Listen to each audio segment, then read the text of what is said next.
Mate, how are ya? I'm good. How are you? Yeah, not bad, mate. Not bad, mate. Just want to say thank you for joining Headbangers Australia. It's great to have you on, man. Yeah, how's everything been to the lead up to the album at the moment, mate? Yeah. Thanks for having me. Everything's been great. We just did a full tour in Europe. Yep. Played a lot of new material, and yeah, all the shows ripped. It was a really great time, and yeah, all the single releases so far have been exceeding my expectations for how people have responded. So yeah, I gotta say things are good in that regard for sure. Man, that's awesome. I actually been listening to your music for the last couple of days, and I find that pretty much your whole catalog, it's like a book that you can't put down. You always got to continue, reading. And I find that your music Awesome. is like that. Fair ink and I've just been glued. What I really like about your music is that it's very it's got a story. Like all the music, all the instruments, they all have components and they all complement each other with the vocals. It's very proggy at times, very atmospheric. You still got your death metal elements, the drums going, like you know what I mean. And basically with the upcoming self-titled album, how would you say the band's sound has evolved compared to your earlier works like Where Owls Know My Name and The Work? Um, well, I think for this one, it was kind of are taking a good look at the sound that we've evolved over the course of the last four albums, and like really looking at it and being like, well, what does Rivers of Nile sound like now? And with with everything that's happened with us, with lineup shifts and all of that going on, it felt like a good time to really re-examine like not only like a classic sound of Rivers of Nile. We brought a lot. I feel like we brought a lot more heaviness back this time, maybe compared to the last record, and like as a result of playing live and really kind of craving that the more mosh pit energy and Yeah. um but also like doing some new things like because Andy Thomas has joined the band and he's got an awesome voice, so utilizing that for hooks and vocal melodies and stuff like that was a lot of fun. Yeah. And so like yeah, it was just a it's the process maybe not so different from the last couple records, like still just trying to make the coolest thing that we can, but Yeah. um it's this time it was just more tight songwriting maybe, really like trying to like show our marks a little bit, like what have we learned over the last four records, and can we put Yeah. that into one concise package. Yeah. Yeah, because I'm glad that you mentioned Andy Thomas. I was going to ask you, what's it what's it like, his addition and you taking over as lead vocals for the band. How did you find it challenging or with the songwriting process? How did you basically go into the transition as to doing lead vocals and playing bass? Because I'm also a bassist myself, and I find it a Okay. bit challenging. Yeah, I find Yeah. it a bit challenging when I'm like playing, trying to keep the groove, keep it going, and then you gotta like do singing, and I'm like, oh, and I'm like, so how did you basically, how do you find the transition, from lead vocals and also doing your bass grooves? um it's it's tough at times. There's definitely some stuff that I had to like I had to really drill. Yeah, Especially in some of the newer material, like has some pretty crazy playing on top of having to take over a lot of the vocal stuff, and some of the old stuff too is just like I wasn't meant to be playing that those bass parts and singing at the same time, and so it just takes a lot of like getting the muscle memory down on the hands, and then doing the vocal performance as best as I can, and just it's just adding a new level of like we're needing like preparation and practice to the whole thing. It's yeah, it's tough, but it's been fun. It's I get I started getting nervous for shows again. Like I before it was like almost getting a little too easy. Now I'm like, ooh, all right, what's gonna happen tonight? And then, but yeah, I mean, even that has been like now I've gotten into the groove and the routine. We've done a lot of touring since I've taken over as the vocalist, so it's become kind of comfortable already. Oh, that's cool, man. That's cool. That's cool. It's normal to get nervous, before shows, man.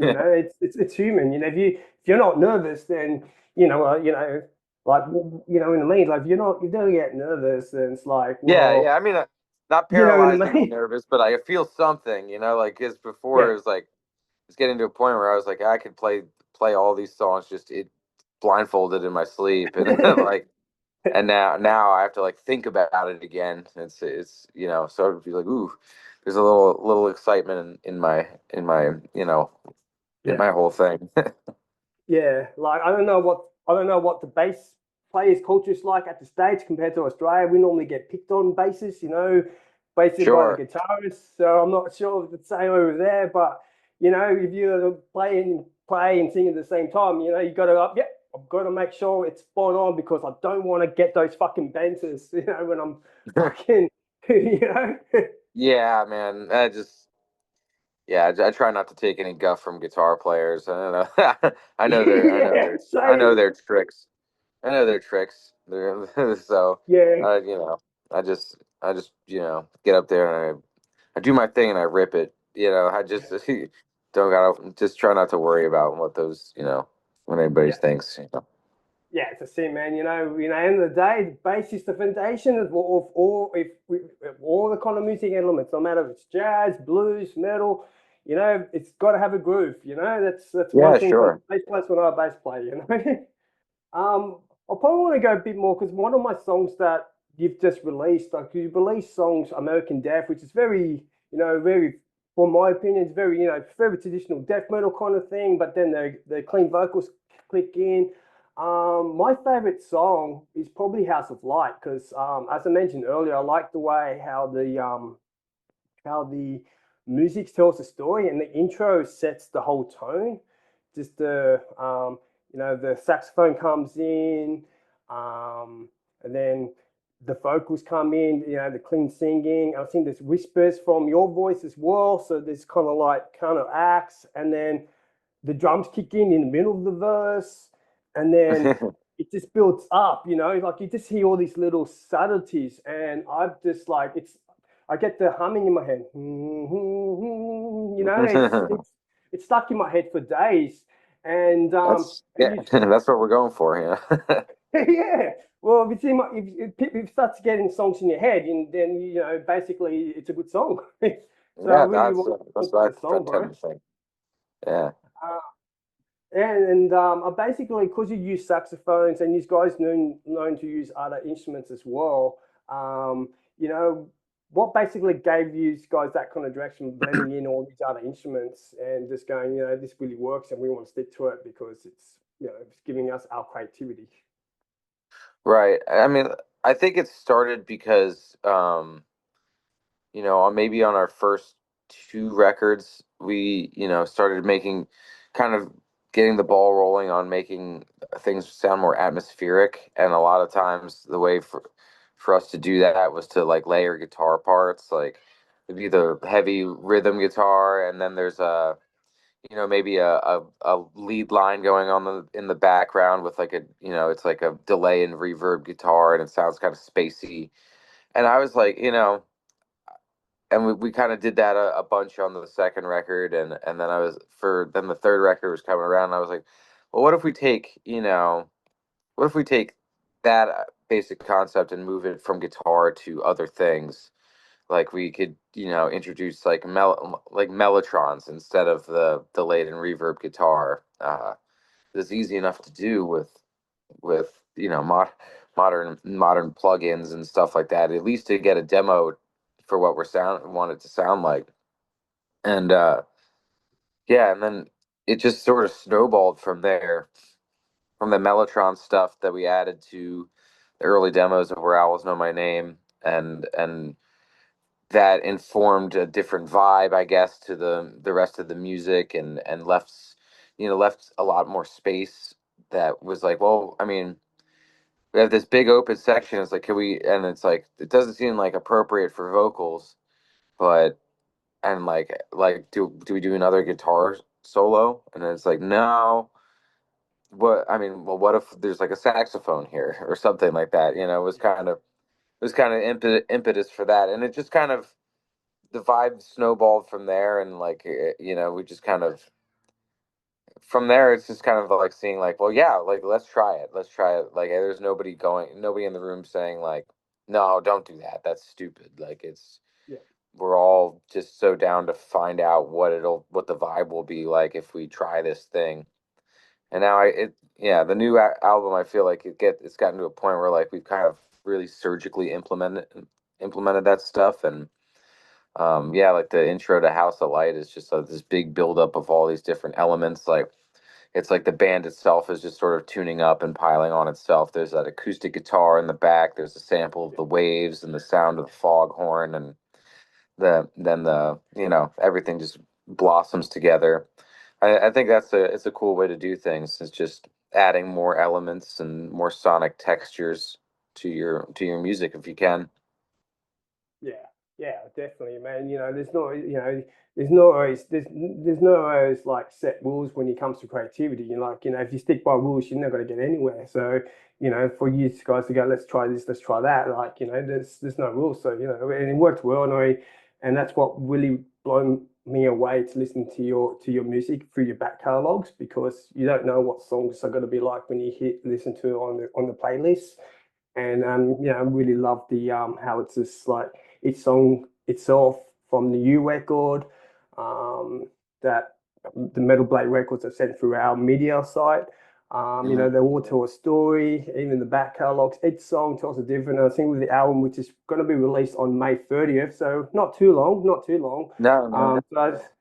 So I think that fans are going to listen to it. They're going to really appreciate the craft that's created, because I really think that it's a great record, and I think that's going to be really awesome once people get to listen to it, man.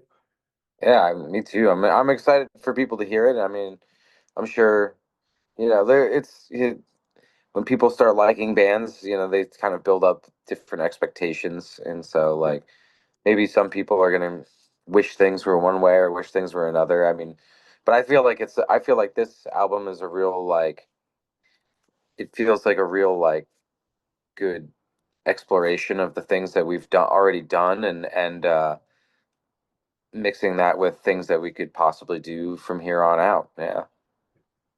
Yeah, because one thing that I like about your music is, because as I said, I'm a bass player, and I always listen to the bass lines, and I like your bass lines. I like how intricate it is on certain songs, even on the newer records, even in past catalogs.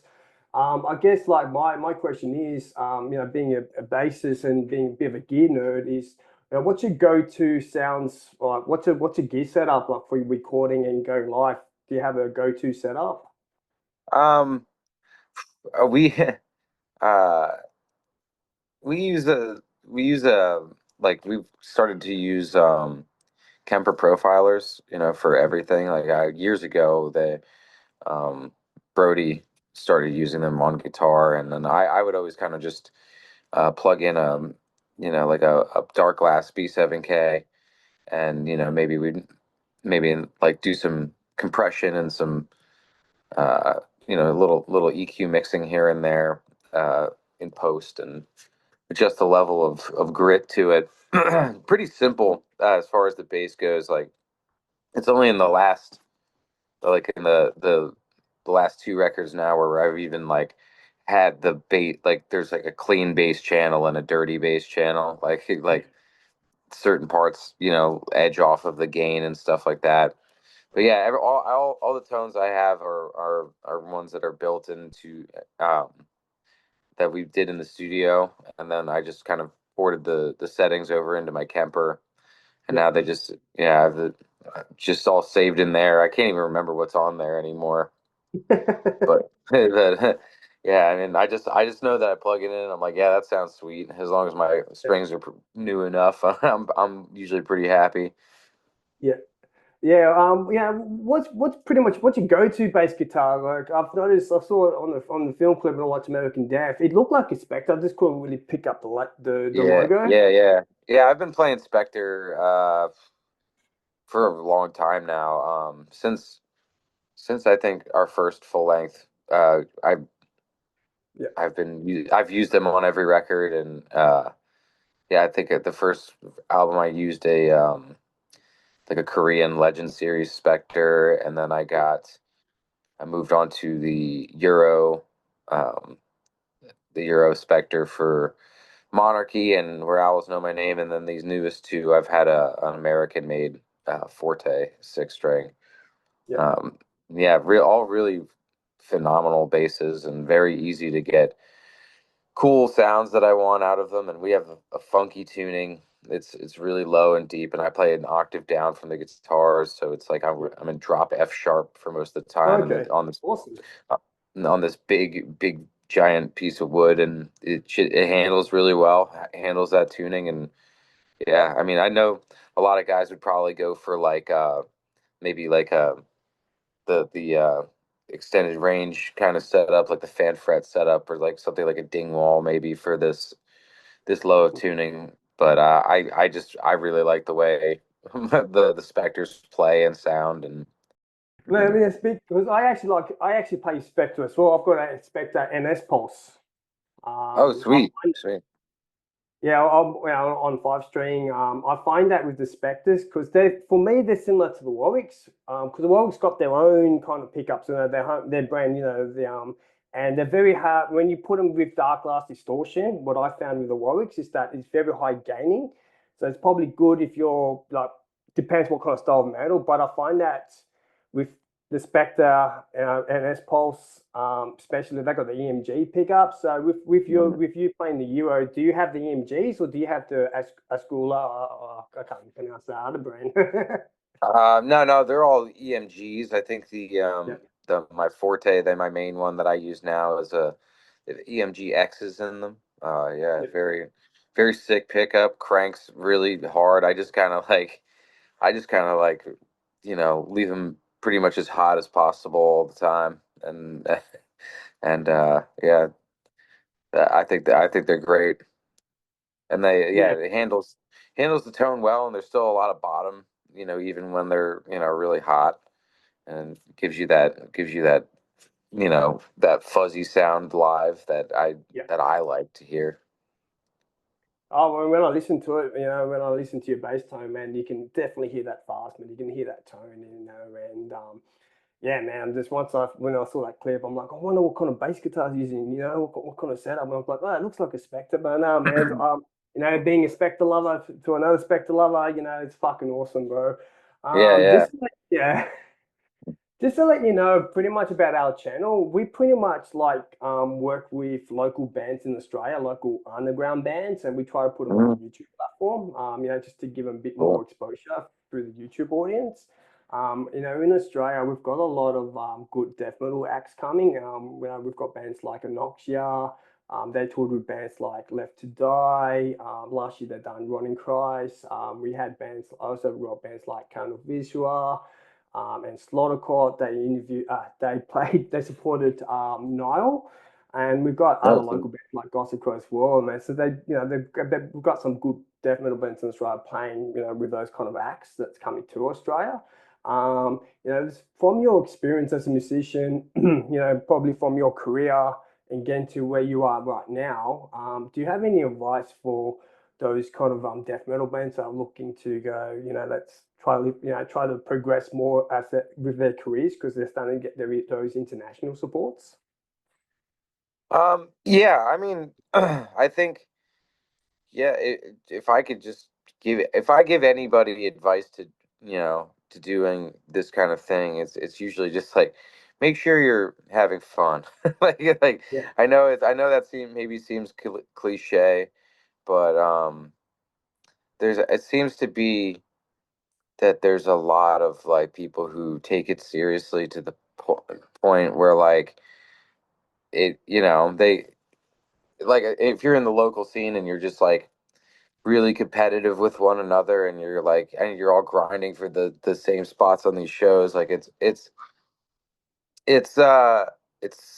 it could be I mean I remember it being this way when I was younger, like there's it can be unfun when when you and the other bands in the scene are maybe not getting along or something, but just know that there's plenty of room on the table for everybody these days. Like, just if you can't, if you're not getting the spots you want on a show in your area or something, the internet is there. Like, there's something you can do to get yourself in front of eyeballs. Playing live is fantastic. Um, a lot of fun. I don't know what I would do without it personally, but I feel like there's so many avenues today that if you really believe in what it is that you're doing, that just don't let anything get you down. Like, because you can if you believe in it, you can get it in front of people, and you just keep pushing on. As long as you're having fun, I think good things will happen. Yeah, that's so true, man. If you don't, you got to have fun, and life's too short, man. If you don't have fun, like you've got to live, and that's the most important thing. And music's meant to be fun. It's not meant to be, Yeah, So I'm glad that you kind of said that because I think sometimes people just don't. They get when like I find that from the scene locally, they get really excited and then they start to get really serious and then they kind of lose that kind of fun. And I kind of think that's important that you've said you got to have fun because that's what we do it for. Because there's a lot of people that do day jobs, they don't get to play, or there's people that play sports. They get to do all this kind of stuff, and not many people get those opportunities. And one of them, and when you tell them, they will say you got to have fun. So I'm really glad that you said that. yeah. There's nothing else to it, really. It's just like if you Yeah, can't, exactly. if you're not having fun making music, and getting out there and playing, then no one's gonna want to listen to it. So just know that. Mate, probably the question I'm probably going to ask otherwise people locally like, oh, why did you not ask him the question? But I guess my question is, probably with your tour, is there any plans for the band coming down to Australia, during once the album's dropped? Has there been any plans or anything behind the scenes? No concrete plans have come up just yet. Um, we we are always, fielding offers and exploring all sorts of different stuff. And we're by the end of this year, we'll have gone to Europe twice and Yeah, possibly have done two full runs of the United States. So I feel like next year is a good time to like go out to some other places. I would, love to hit Australia again very soon, and hopefully we can, package in a little extra this and that, maybe like Japan and New Zealand or something like that. Like if we can make that happen, but yeah, it's all tentative. This is just stuff that I would like to see happen. So yeah, it's always in the back in our minds to like make it out to you guys because Australia's awesome. We've been there twice and we've blast both times. And but hopefully next time we get out there, we'll do a few more shows, a few more cities. I feel like each time we've been there, it's only been like maybe 4 or 5 shows. So yeah. hopefully we can hit a little more fringe markets if we get to headline down there soon. Yeah, man. Look. Yeah, well, hopefully, will happen next year. When if everything works out your way as well. I guess before we wrap it up, is there anything that you want to say to the fans that have been that are watching this video?